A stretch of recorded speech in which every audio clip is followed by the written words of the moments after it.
دین اسلام ہمہ جہت ہمہ پہلو اور اپنے دامن میں بے شمار لاتعداد وسعت رکھنے والا انتہائی خوبصورت اور بامروت دین ہے۔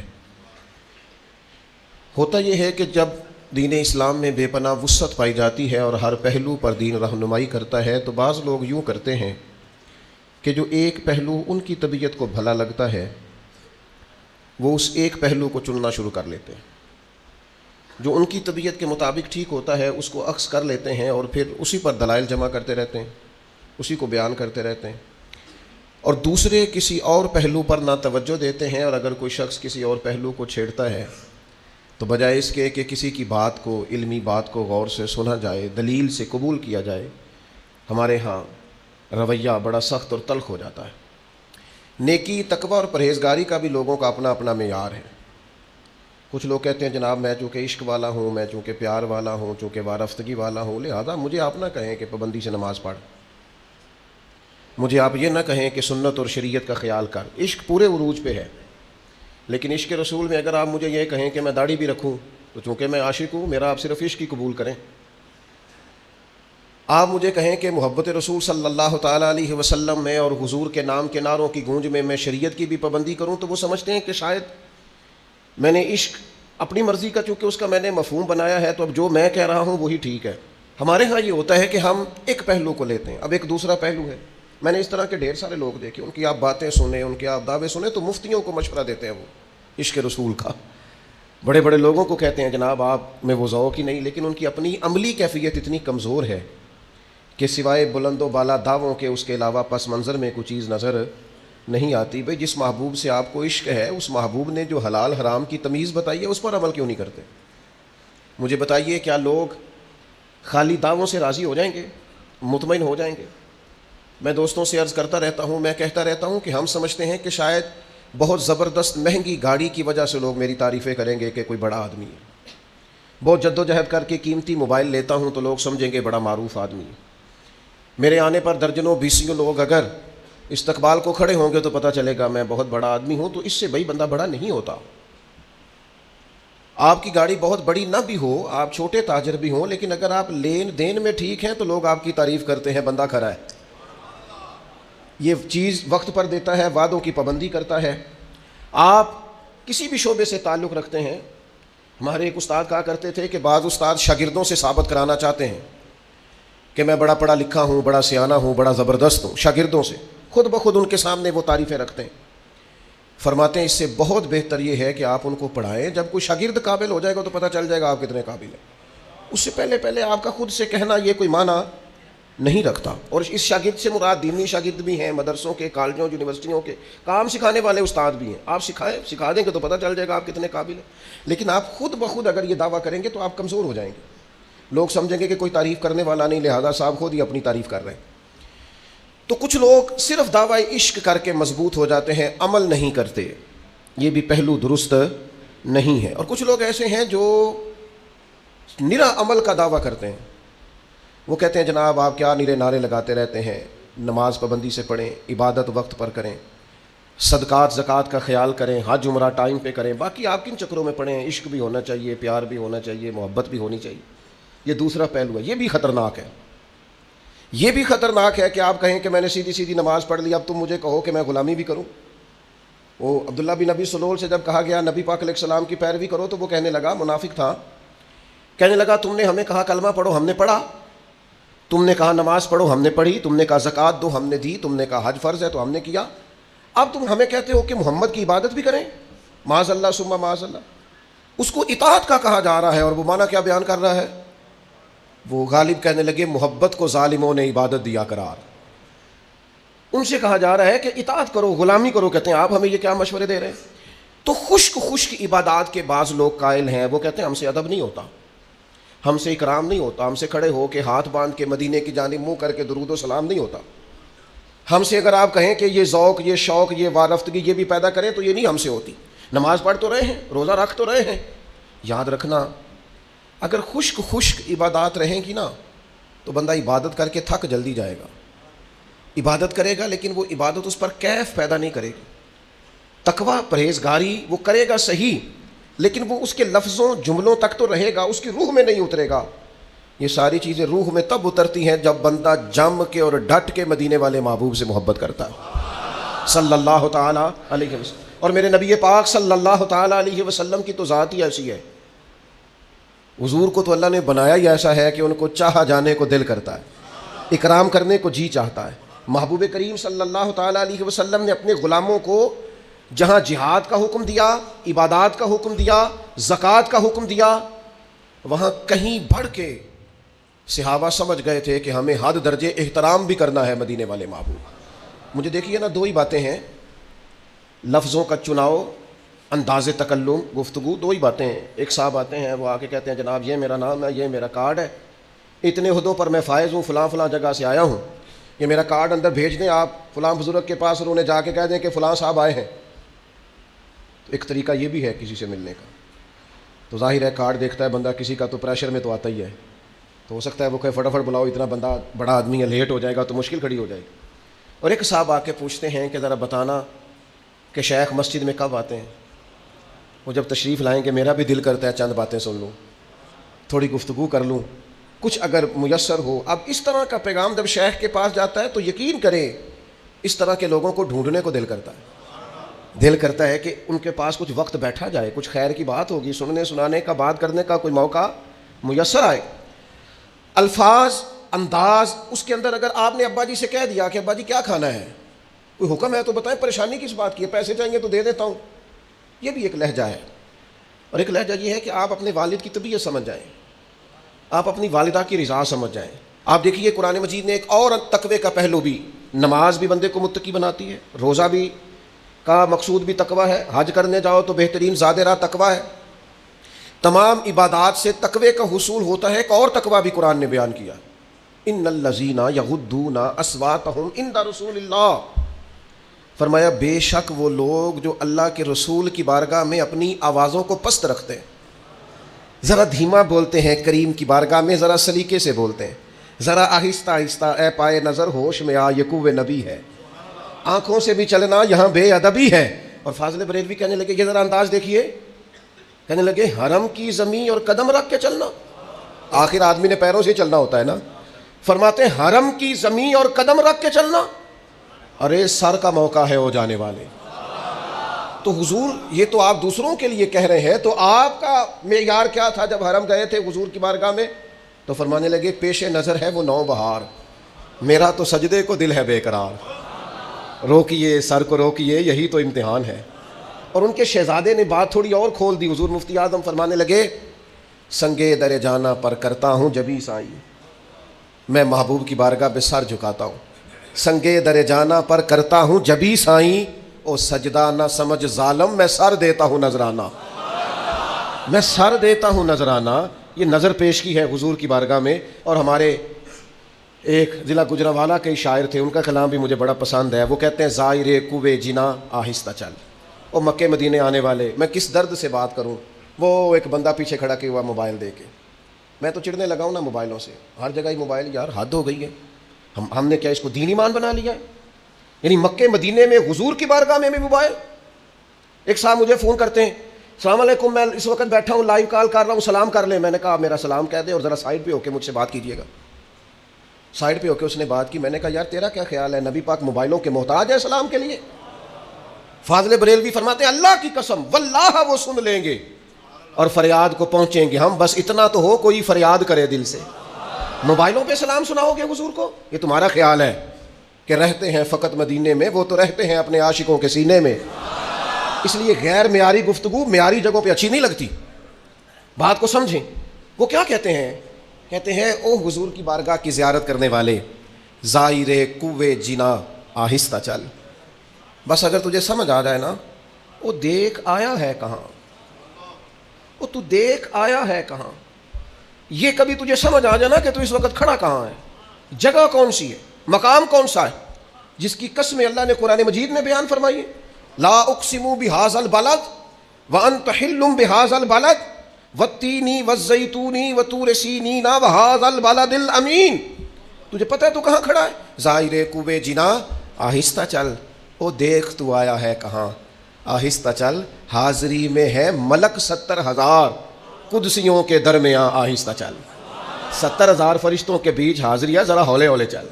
حاضری میں ہے ملک 70,000، ان قدسیوں کے درمیان آہستہ چل. فرمایا ان الذین یغضون اصواتهم عند رسول اللہ، بے شک وہ لوگ جو اپنی آوازیں رسول پاک کی بارگاہ میں پست رکھتے ہیں. یا اللہ یہ کون ہے؟ فرمایا اولئک الذین امتحن اللہ قلوبہم للتقوی، یہ وہ لوگ ہیں جن کے دلوں کو اللہ نے تقوی کے لیے پرکھ لیا ہے. کچھ تو ظاہری طور پر عبادات کے تک متقی ہوتے ہیں نا، فرمایا یہ جو میرے نبی کی تعظیم کرتے ہیں، آوازیں پست رکھتے ہیں، ان کے دل متقی پرہیزگار ہیں.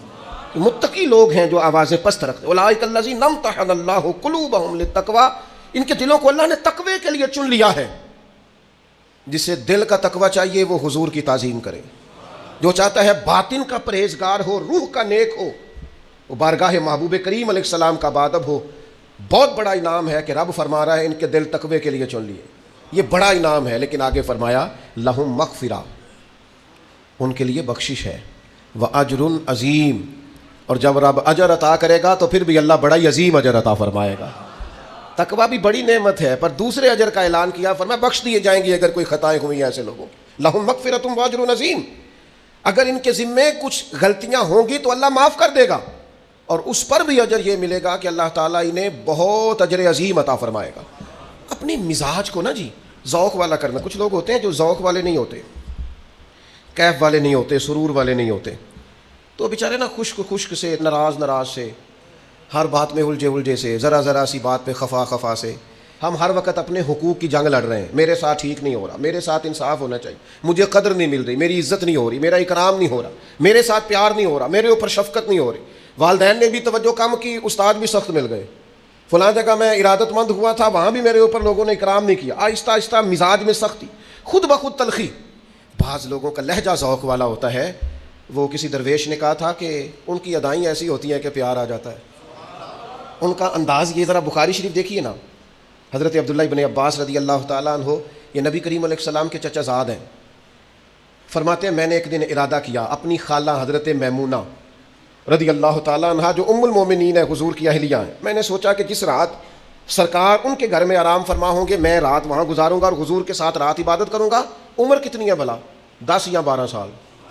اے ویکھو نا، اے جے عشق لگا سی کھیڈاں کھیڈ دی نو. یہ ہے جو پیر حیدر شاہ صاحب نے کہا تھا کہ عشق لگا سی.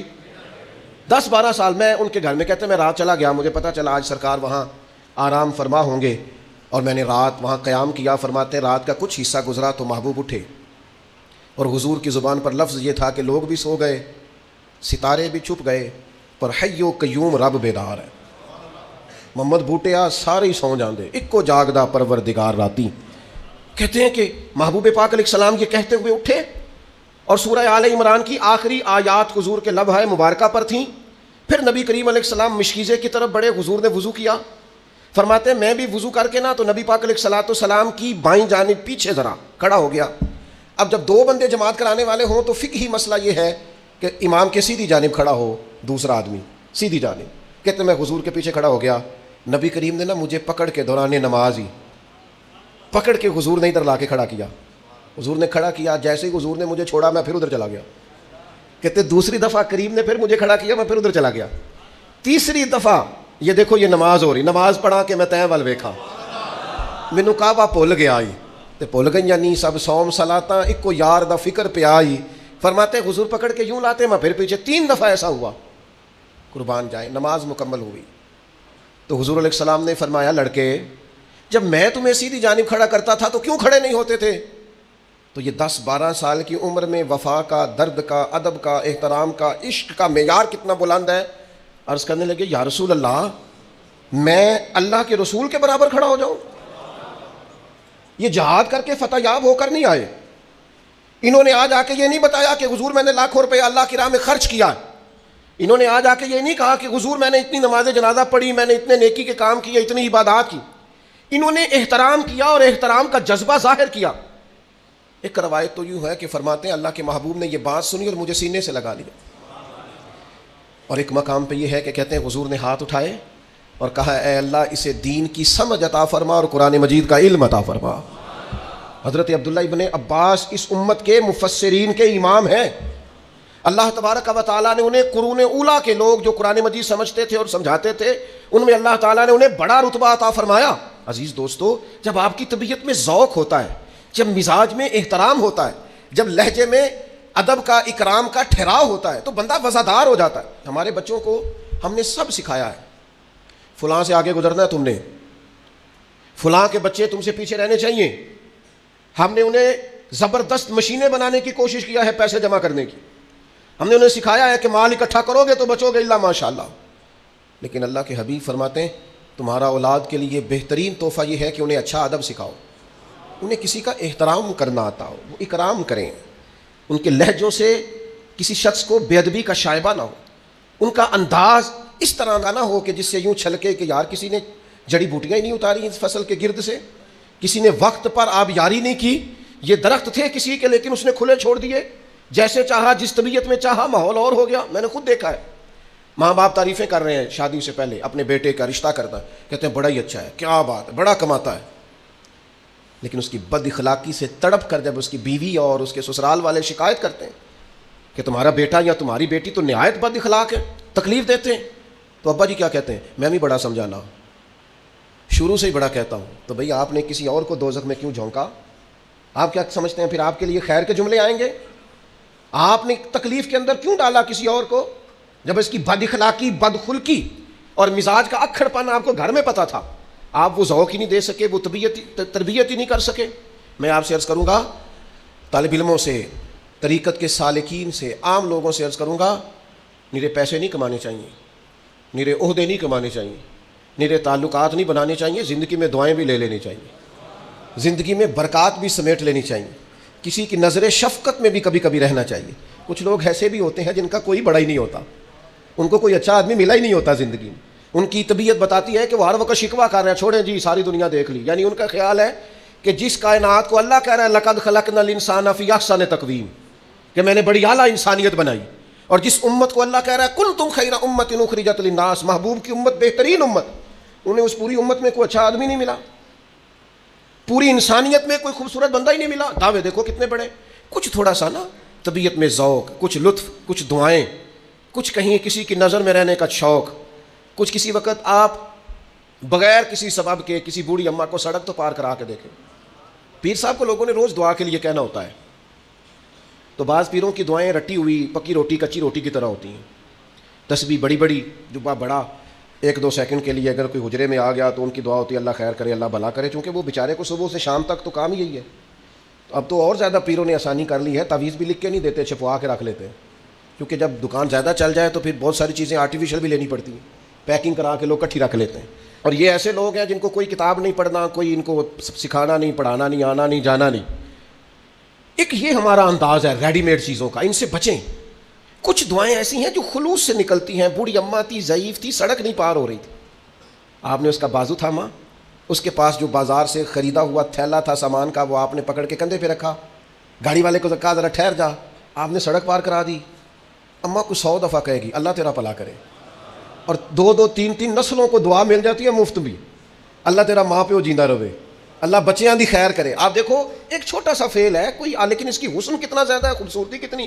اور پھر یہ ایسا منفرد قسم کا کام ہے کہ آپ نے ایک دفعہ سڑک پار کرائی ہے، میرا خیال ہے اماں کی جس سے بھی ملاقات ہوگی نا، جب تک اسے یاد رہے گا اماں سب کو بتائے گی، اوتھے ایک منڈا مل پیا جی چنگے بھی پتر ہیں نہ جے لوکاں دے، وہ تو ہو سکتا ہے بعض اوقات اپنے بچوں کو سمجھانے کے لیے آپ کی مثالیں دے، حالانکہ اسے ہو سکتا ہے یہ نہ پتا ہو کہ اپنی اماں کی آپ اتنی بات نہیں مانتے گھر میں، ہو سکتا ہے نہ پتا ہو کیا ہمارے ابا جی گھر میں ہماری شکایت کر رہے ہو، لیکن تھوڑا سا دعا لینا، اکرام لینا کسی سے، اپنی زندگی ذوق والی بنائیں، شوق والی بنائیں۔ یہ دیکھیں، یہ بھی ابو داؤد شریف میں حدیث ہے، حضرت قیس بن سعد بن عبادہ، یہ حضرت سعد بن عبادہ کے بیٹے ہیں، کہتے ہیں نبی کریم ہمارے گھر آئے اور سرکار نے دروازے پہ آ کے کہا السلام علیکم۔ یہ بھی رنگ ہوتا تھا صحابہ کے ہاں، سلام کا جواب دینا واجب ہے، جب کو کہے السلام علیکم تو کیا کہنا چاہیے؟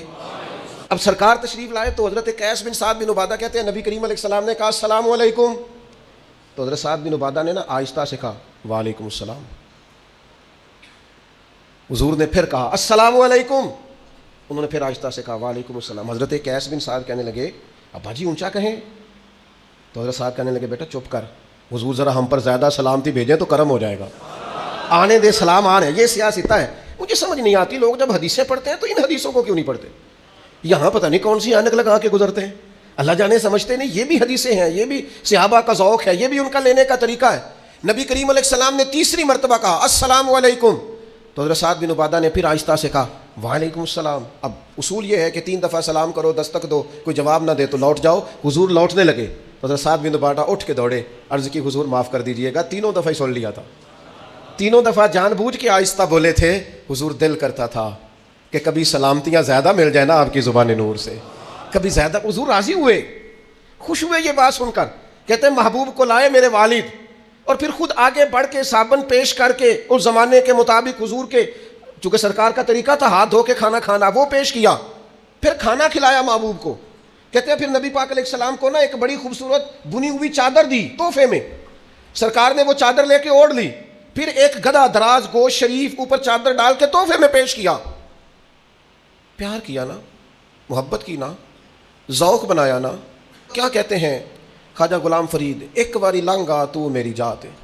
حضور کبھی ایک دفعہ نظر کرم تو فرمائے، کبھی آئیں تو صحیح، حضور کریم آئے نا، ذوق پیش کیا نا، جو بن سکتا تھا خدمت کی۔ تو ان کا وہ بے لوث انداز اور وہ عقیدت کا وہ رنگ اور لہجے اور آنکھوں کے اندر وہ محبت کا خاص نقطہ عروج، کہتے ہیں کہا نہیں ہم نے، عرض نہیں کی، خود بخود حضور کے ہاتھ اٹھے، اور محبوب نے دعا کیا دی، کہا اے اللہ سعد بن عبادہ کی اولاد کو برکت عطا فرما۔ حضرات صحابہ کرام فرماتے ہیں نبی کریم علیہ السلام جب کسی کو دعا دیا کرتے تھے تو اس دعا کا اثر ہم اس شخص کی نسلوں میں بھی محسوس کیا کرتے، نسل در نسل اس کا اثر جاتا تھا۔ یہ کیا ہے؟ یہ ایک ذوق ہے، یہ کیا ہے؟ یہ ایک محبت ہے، یہ کیا ہے؟ یہ وارفتگی ہے کہ آپ کی طبیعت میں، آپ کے لہجے میں۔ یار ذرا دیکھو کیسی سادی سی بات ہے، حضرت سیدنا ابو ایوب انصاری رضی اللہ تعالیٰ عنہ، خیبر کی جب جنگ ہو رہی تھی تو اللہ کے حبیب خیمے میں تشریف فرما تھے، تو نبی کریم علیہ السلام نے نا اچانک کسی کے قدموں کی آہٹ سنی، آواز سنی، تو سرکار نے فرمایا کون ہے باہر؟ تو باہر سے عرض کی حضور میں ابو ایوب انصاری ہوں۔ تو حضور نے فرمایا کیا ہوا؟ عرض کی حضور جنگ کا ماحول ہے، دشمنوں کا علاقہ ہے، گھرے ہوئے ہیں مخالفین میں، یا رسول اللہ مجھے اچانک خیال آیا کوئی بد باطن اپنی بد باطنی کا اظہار نہ کرے، کہیں کوئی آپ کو تکلیف دینے نہ آ جائے، اس لیے حضور جب سے شام ڈھلی ہے میں تلوار لیے آپ کے خیمے کا پہرا دے رہا ہوں۔ کہا نہیں کسی نے ڈیوٹی نہیں لگائی، کسی نے کھڑا نہیں کیا، کسی نے ذمے نہیں لگایا۔ فرماتے ہیں یا رسول اللہ میں نا خود بخود تلوار لیے آپ کے خیمے کی حفاظت کے لیے کھڑا ہوں تاکہ کوئی ظالم آ نہ جائے۔ آج لوگوں کو یہ بھی اعتراض ہوتا ہے فلاں پیر صاحب نے گن مین رکھے ہوئے ہیں، تو بھائی صحابہ اگر حضور کے پہرے کے لیے تلواریں لے آتے تو اگر کسی شخص کو واقعی کوئی مسئلہ ہو تو اس کے لیے یہ رکھنا ناجائز نہیں ہوتا۔ فرمایا میں نے سوچا کوئی تکلیف نہ دے تکلیف نہ پہنچا دے۔ اب حضرت ابو ایوب انصاری سے حضور نے سوال کیا، انہوں نے جواب دیا، لیکن چونکہ اس میں ذوق بڑا تھا، ان کی نیت کے اندر، ان کے ارادے کے اندر خلوص بڑا تھا، تب حضور کیا فرماتے ہیں؟ نبی کریم علیہ الصلوۃ والسلام فرمانے لگے اے اللہ تو بھی جناب ابو ایوب انصاری کی اسی طرح حفاظت فرما جس طرح رات بھر وہ میری حفاظت کرتے رہے۔ یہ دعا لے لی ہے، یہ انہوں نے دعا حاصل کر لی ہے، یہ انہوں نے رنگ ایسا بنایا ہے کہ قریب نے کرم کر کے دعا دے دی۔ ہم نا بڑے تیز ہیں، ہمیں لوگوں کو باتوں سے گھیرنے میں ذوق زیادہ آتا ہے، ہم لفظوں سے لوگوں کو قریب کرنا چاہتے ہیں، ہم سمجھتے ہیں ہمارے جملے بڑے رہ گئے، بڑے بڑے سیانے لوگ کچھ نہیں حاصل کر سکے۔ اقبال بول کے کہنے لگے بجھی عشق کی آگ اندھیر ہے، یہ مسلمان نہیں، یہ خاک کا ڈھیر ہے۔